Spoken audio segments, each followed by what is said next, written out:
Telugu Desam party ఆవిర్భావం రాష్ట్ర రాజకీయ చరిత్రలో ఓ సంచలనం. నవరస నటన సార్వభౌముడిగా తెలుగు ప్రజల గుండెల్లో చిరస్థాయి స్థానాన్ని పదిలం చేసుకున్న నందమూరి తారక రామారావు రాజకీయ అరంగేట్రం ప్రజల్లో సరికొత్త ఉత్సాహానికి కారణమైన సందర్భం. ఏకపక్ష పార్టీ విధానాలతో విసిగి వేసారిపోయి ఉన్న తెలుగు ప్రజలు ఎన్టీఆర్ రాజకీయ రంగ ప్రవేశానికి సాదర స్వాగతం పలకడమే కాదు, కొద్ది రోజుల్లోనే అనితర సాధ్యమైన విజయాన్ని కట్టబెట్టి రాష్ట్ర పరిపాలనా బాధ్యతలు అప్పగించారు. ఆయన ప్రస్థానం ఇలా. తన షష్ఠపూర్తి సంవత్సరంలోనికి అడుగుపెట్టిన సందర్భంగా నెలలో కనీసం 15 రోజుల పాటు ప్రజాసేవ చేయాలనుకుంటున్నట్లు ఎన్టీ రామారావు 1981 అక్టోబర్లో ప్రకటించారు. అదే తరువుగా 1982 మార్చి 28న ఎన్టీఆర్ అధికారికంగా 13 మంది సభ్యులతో పొలిటికల్ స్టీరింగ్ కమిటీని ప్రకటించారు.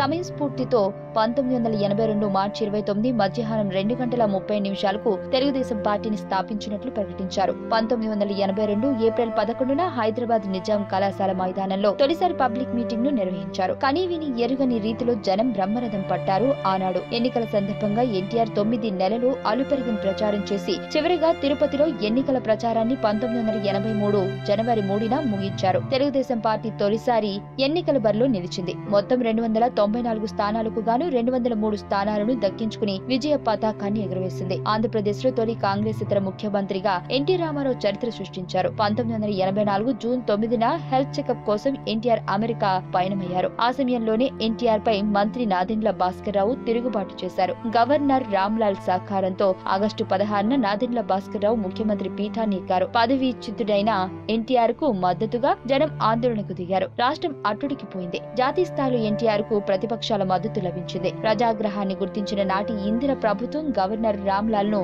రీకాల్ చేసింది. ఆ స్థానంలో శంకర్ దయాళ్ శర్మను నియమించింది. అసెంబ్లీలో బల నిరూపణకు ముందే నాదెండ్ల గద్దె దిగారు. 1984 సెప్టెంబర్ 20 ఎన్టీఆర్ మళ్లీ ముఖ్యమంత్రిగా ప్రమాణం వెనువెంటనే అసెంబ్లీ రద్దు చేయాల్సిందిగా కోరుతూ గవర్నర్ లేఖ.